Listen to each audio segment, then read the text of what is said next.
Staying with news coming out of Malaysia, the roller coaster saga over the JB-S'pore Rapid Transit System link has finally come to an end.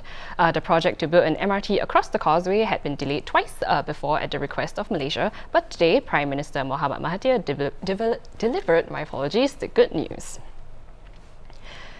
The Malaysian Cabinet has given its approval to proceed with the RTS project. This comes after a reduction in estimated cost.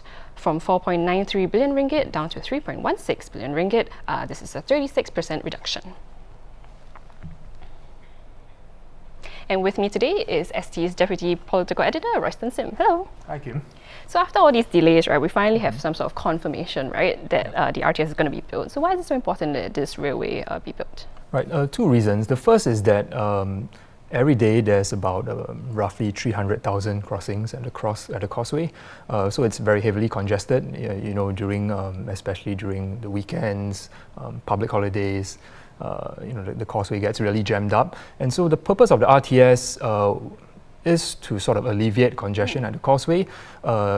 It's designed to have a capacity of 10,000 passengers in one direction per hour. Wow. So you can imagine if it's built, it will sort of ease the burden on the causeway, and that's one of the reasons both governments have said that they are keen to proceed with the project. The second reason is that when the RTS was signed, Singapore and Malaysia signed the RTS agreement back in January 2018, last year. It was a legally binding bilateral agreement, which means that both countries, whether there was a change in government or not, are obliged to proceed with it.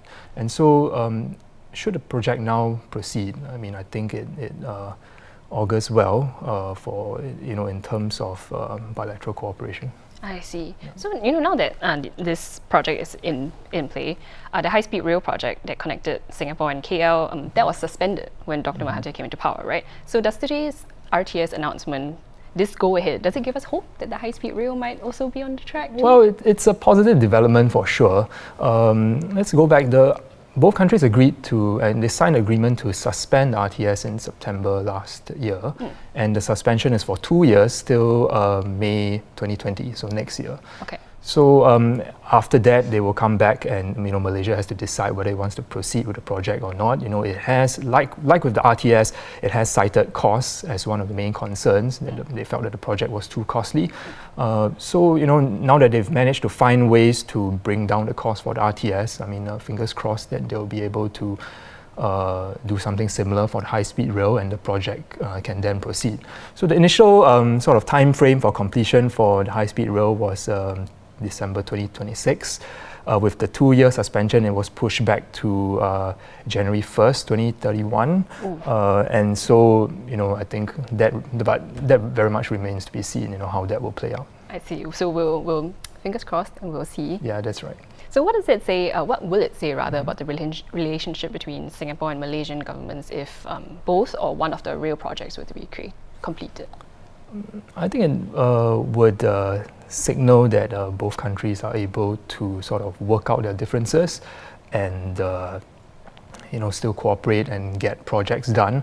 I think since the Pakatan Harapan government has taken over, there have been sort of certain rough patches. There were the disagreements over maritime boundaries and so on. So it has sort of been, the relationship has been rocky.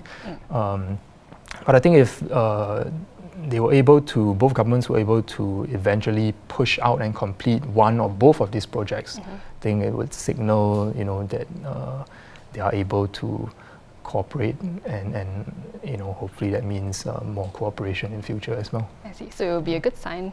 Yeah, that's right. Well, thanks for sharing more with us, Roy. Thank you. And if you'd like more on this story, do head on to our website. Once again, that's straitstimes.com.